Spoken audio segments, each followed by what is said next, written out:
my lovely friends, it's Margaret, and it is time to say bah humbug. Or should I say bah humbug? So for this week, I was looking for some nice, easy content that would be quick to throw together, would not take a lot of preparation. There's a very involved video that I am doing, or more involved than usual on my channel. So I was like, I need something that's nice, easy, and simple. And then Chapter Kate came out with an original tag, the Bah Humbook Book Tag. I was not tagged to do this tag. I just saw it, enjoyed the clever pun, and realized that I needed some nice, easy content for this week, as I have already stated. But without further ado, let's go ahead and get into these questions. In theory, I'm supposed to be ranting about things, but like, at least the first two, I don't have any strong feelings, positive or negative, towards them. Question number one, what kind of cover art immediately turns you off a book? I can't say that cover art really turns me off of books. I've had some where I'll be kind of hesitant to pick the book up because that cover art will give me a specific vibe or a certain, like if you think about some of the older sci-fi covers, they are not the greatest.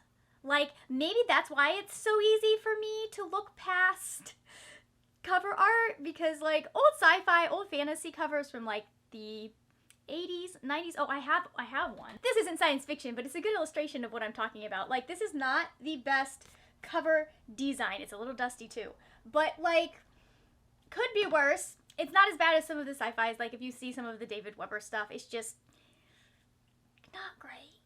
And so that might make me more hesitant because I look at that cover and I associate it with certain things in sci-fi. I haven't had a great track record with books that have cover art from the, 80s or 90s when it comes to science fiction. I just don't enjoy them as much. But that doesn't mean that I haven't found some books that I really, really enjoyed with terrible cover art. Question number two is, what do you hate most on a book cover that is not related to design? Do I have one? I'm sure I have an example of this somewhere. I just don't know where it is, but that is stickers on freaking books. Stickers do not belong on books, or if they do belong on books, they should be the stickers that you can easily take off. They should not be printed on the books so that you cannot take them because they ruin this freaking book design. Just don't put stickers on books if you can't take them off. Why would you do that? Why would you do that? I don't understand the logic here. Why would you ruin a perfectly good book by putting a freaking sticker on it? Question number three, when reading a synopsis, what could make you want to yeet the book across the bookstore? I don't read synopsises. Mostly I pick books by what I hear from Book Twitter and BookTube at this point, or what I hear the author say about the book. I just don't really read synopsises anymore.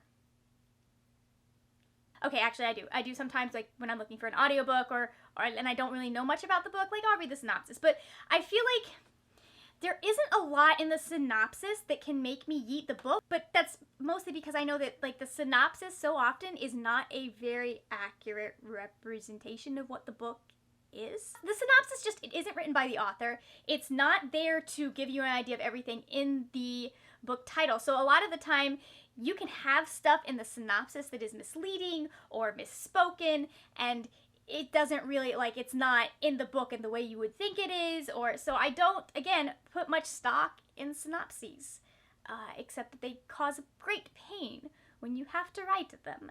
They're the worst. So question number four is, what trope makes you want to scream into the abyss? This super smart woman who's good at battle or whatever, but cannot cook. My friends, it does not take that much talent to boil water. I just, like, I hate it when they do that. When they go, oh, this woman is the opposite of everything that is feminine, and then she can't cook because, I don't know, people are stupid and think that that's anyone can learn how to cook. You don't, like, the only exception to this is Isabella Lightwood, and that is because her mother purposely kept her from being able to cook. But like, it drives me up the wall when you have this badass female character and one of her character traits is that she can't cook, and I'm just like, but why? There is no actual reason other than you say she can't, that she's bad at it. Like, it is not that hard to follow directions in a recipe. Anyone with 2 brain cells to rub together can cook. Question number 5 is, what book induces rage when mentioned in your presence? I have books that make me sad when mentioned in my presence. I have a TV show that makes me extremely angry when mentioned in my presence.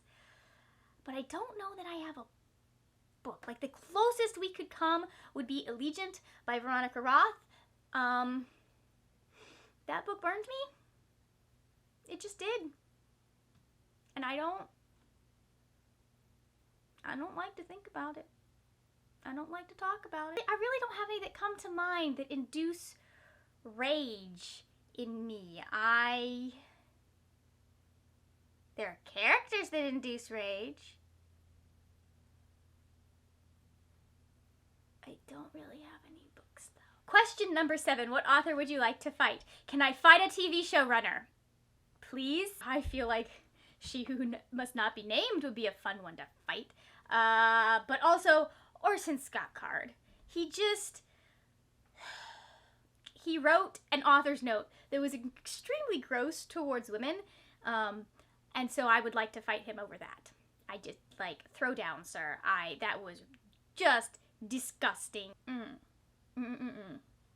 Just, it was gross. And that was on top of some gross things happening in the book, but, like, sometimes authors have characters do things that they don't approve of, which he probably didn't, considering the author's note, but it wasn't the guy he disapproved of in that scene, it was the girl, and I'm just sitting there going,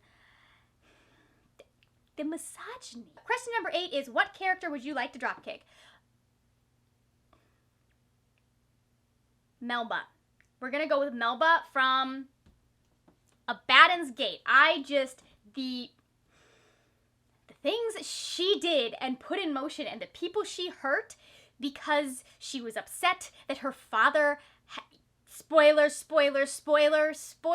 People were suffering some consequences. She was one of them. Maybe she didn't deserve the consequences before she put the things she put in motion into motion, but she definitely deserved them by the time we got to the end of that book, and I just was so tired of her point of view because there was so much self-pity and self-loathing, and I'm just sitting there going, ma'am, you are like one of the most privileged people in the galaxy. Why are you complaining? I get it.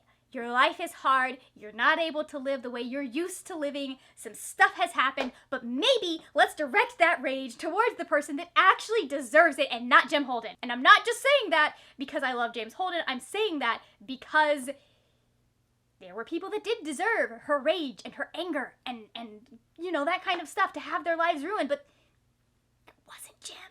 It wasn't Jim. He is the good guy, ma'am. 9 is, if Goodreads was a person, what would you bully them for? Obviously, the stupid search. Like, is anyone going to answer anything besides the stupid search thing? Maybe the Goodreads Choice Awards, because it makes no sense that we don't have them in January for the year before. I'm not entirely sure who thought that was a good idea. And then the final question is, number 10, if you could ban anything trivial from all books forever, what would it be? Unhappy endings. I hate them. Just, like, I'm okay with the bittersweet ending. I'm okay with not everything being perfect at the end. But, like, I just want the main character and whoever they're, feeling at the moment, whoever they're interested in, to make it out of the book alive. So maybe I just wanted, like, a ban main character death from all books forever, and the death of the love interest. Let's not do that anymore. Ooh, fridging women. Can we ban that from books? Would love to do that. Let's not fridge any more characters either. That would be great. Those are my answers for the Humbook Book Tag. If you would like to do this tag, do it. I tag you, Pikachu! So make sure that you go down to the description box so you can check out Kate's original video. That would be quite lovely of you if you could do that. Thank you so much for watching. If you enjoyed this video, please give it a thumbs up. Also, check out the videos that I have over here. If you enjoyed this video, you might enjoy one of them as well. That is it for now, my friends. Happy reading, and I will see you later when we will talk about more wordy, nerdy things. Bye!